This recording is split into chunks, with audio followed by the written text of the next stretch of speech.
كل الناس قالت لي نقي 80 سنه، بس انا لازم اعرف ايه اللي هيحصل. ايه ده يا عمر يا حبيبي؟ ليه نقيت 11 ساعة بس؟ محدش فينا عارف ايه اللي ممكن يحصل، فانا كان لازم اجرب واشوف لما الوقت هينتهي ايه اللي هيحصل. ليه يا حبيبي؟ طب افرض حصلت حاجة وحشة، عايز تحرمني من افضل عايشة ال 11 ساعة دول على امل انك تعيش، ولو حصلت لك حاجة محدش وحشة بقى؟ فينا عارف ايه اللي كان ممكن يحصل، فانا قررت انا الوحيد اللي اختار 10 ساعات واشوف هترسى على ايه في الاخر.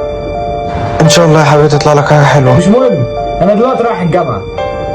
ازيك يا دكتور؟ ازيك يا عمر؟ ايه ده انت اتبقى لك 8 ساعات بس؟